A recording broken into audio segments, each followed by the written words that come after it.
ભારતીય જનતા પાર્ટીના ચૂંટાયેલા સભ્યો ડખો કરવા માંગે છે, ચૂંટણીને ડિસ્ટર્બ કરવા માંગે છે. આપ એમને શાંત બેસાડો. પરંતુ ચૂંટણી અધિકારી અમારા કોઈ પણ સભ્યની વાત સાંભળતા નથી અને ભારતીય જનતા પાર્ટી જે એમને સ્ટ્રિક્ટ એમને જે લખીને આપ્યું હતું એ પ્રમાણે એમની ભૂમિકા નિભાવે છે. ત્યારે બંને ભારતીય જનતા પાર્ટીના ચૂંટાયેલા સભ્યો ઓન રેકોર્ડ છે. એની અંદર રેકોર્ડિંગ થયેલું છે, વિડીયોગ્રાફી થયેલી છે.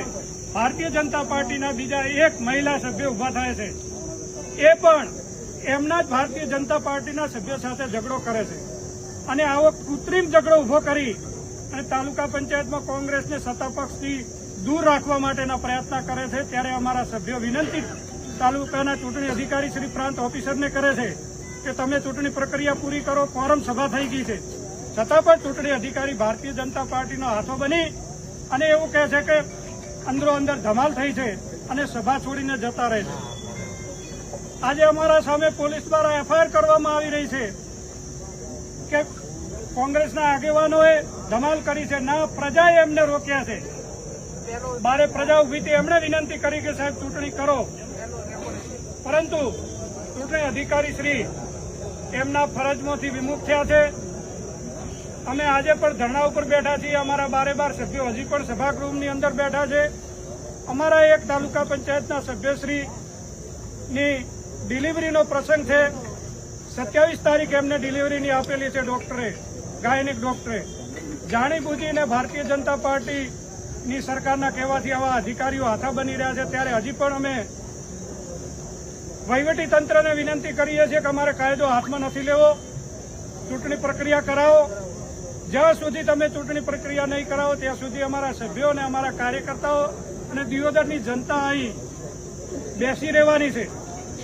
હું મારા સોશિયલ મીડિયાના માધ્યમથી વિનંતી કરું છું કે આવી તાનાશાહી ના કરો. પ્રજાએ તમને જનાદેશ નથી આપ્યો, જનાદેશનું ગળું ના ઘૂંટો. અને જો તમે જનાદેશનું ગળું ઘૂંટશો તો પ્રજા તમને માફ નહીં કરે.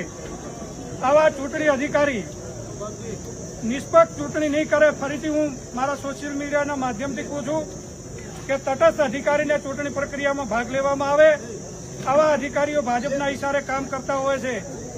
હજી પણ હું વિનંતી કરું છું પોલીસ તંત્રને કે અમે ગાંધી ચિંધ્યા માર્ગે અમારું આંદોલન કરી રહ્યા છીએ. ત્યારે દિયોદર તાલુકાની જનતા વધુમાં વધુ સંખ્યામાં દિયોદર તાલુકા પંચાયત કચેરી ખાતે ઉપસ્થિત રહે. આપણે ગાંધી ચિંધ્યા માર્ગે આંદોલન કરવાનું છે, કરતા રહીશું. જય હિન્દ.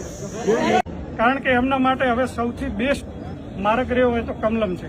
એટલે અહીંથી સીધા એ જાય અને ભાજપનો પટ્ટો પહેરી લે. પેલો પ્રાંત ઓફિસરને વિનંતી છે કે તમે અમને તમારા ઉપર કોઈ હવે ભરોસો નથી, તમે નિષ્પક્ષ ચૂંટણી કરાવશો.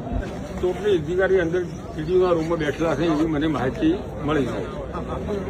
એમને ઘરે જવું હોય તો અમારો કોઈ પણ કારીગર એમની અડાઈ જવાબદારી અમારી છે. પોલીસને પણ વિનંતી કરું છું એમને તમારે બિંદાસથી ગાડીમાં બેહાડીને ઘરે લઈ જાવ તો લઈ જાઓ. અમારો કોઈ પણ કારીગર ચૂંટણી અધિકારીની ઓગળી અડાડ છે નહીં. અમે અને ભરસી આડા ભરસા અને બિંદાસ ચાલી જાય. અમારે કોઈ બંધક બનાવીને અમારે એવું કશું ખોટું કરવું નથી. અમે તો ફક્ત અમારી ચૂંટણી રદ કરી છે. ચૂંટણી કરવા માટે અમે આંદોલન કરશો, બાકી અમારે કોઈને અમે આંદોલન કરવાનું નથી. એટલે પોલીસને પણ વિનંતી કરું છું અને પ્રાંતને પણ વિનંતી કરું તમારે બહાર જાઓ તો અમે આડા ઉભા તમને ગાડી બે હારણ તમે તમારા શિવચાલ જાઓ છો. આ તો કાલી વળે એમ કહે છે કે આ તો અમને બંધક બનાવ્યો એમ કહે છે. આ તો પેલા ખબર છે કાચ છોડ્યો તો ફરિયાદ કરી. આ તો તમે ખોટું કરે. મારી સોશિયલ મીડિયાના માધ્યમથી વિનંતી છે કે જે રીતે અમને જાણવા મળ્યું છે એ રીતે અમારા ઉપર એફઆઈઆર કરવાની તજવીજ યા તો ચૂંટણી અધિકારી અથવા તો તાલુકા વિકાસ અધિકારી કરી રહ્યા છે. એ એમનું કામ છે. અમે કોઈ પણ કાયદો હાથમાં લીધો નથી. અમે શાંતિ ગાંધી ચિંધ્યા માર્ગે આંદોલન કરી રહ્યા છીએ. અમારો પોલીસ સાથે સંઘર્ષ નથી, અમારો વહીવટ તંત્ર સાથે કોઈ પણ સંઘર્ષ નથી. પ્રાંત ઓફિસર પોતાની રીતે ઓફિસમાં બેઠા હોય તો અમને ખ્યાલ નથી. કાલે કોઈ મીડિયાના માધ્યમથી વિનંતી કરું છું કે સરકારના દબાણમાં આવીને એવું પણ કહી કે મને બંધક બનાવવામાં આવ્યો છે. એટલે પોલીસ અધિકારીઓ પણ છે, એમને જવું હોય તો પોલીસ પ્રોટેક્શન સાથે જઈ શકે છે. અમે કાર્યકર્તાઓ કે અમારા પ્રજાજનો કોઈ પણ અમે એક જ માંગ કરીએ છીએ કે લોકશાહી ઢબે ચૂંટણી કરો. અમે કોઈ પણ કાયદો હાથમાં લેવા માંગતા નથી. અમારા કોઈ પણ કાર્યકર્તાએ આજ સુધી કાયદો હાથમાં લીધો નથી અને અમારા કોઈ પણ આગેવાન કાર્યકર્તા, અમારા મુરબ્બી, અમારા એમપી શ્રી, અમારા પૂર્વ ધારાસભ્ય શ્રી, અમારા સંગઠનના પ્રમુખ શ્રી, તમને ત્રણેય મહાનુભાવો અહીં છે, અમારા કોંગ્રેસ પક્ષના આગેવાનો બધા અહીં છે, પ્રજાજનો અહીં છે.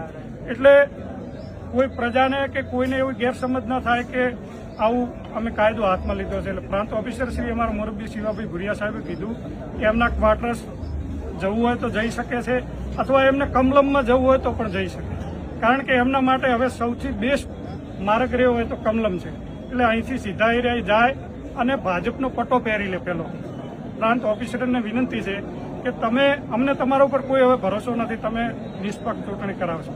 એના કરતાં રાજીનામું આપીને ભારતીય જનતા પાર્ટીના એ સભ્ય બની જાય અને દિયોદરમાં રહેશે તો હવે અમે એમને માટે કાયમ માટે લોકશાહી ઢબે અમે આંદોલન કરશું. એમને લોકશાહીનો ફોન કર્યો છે.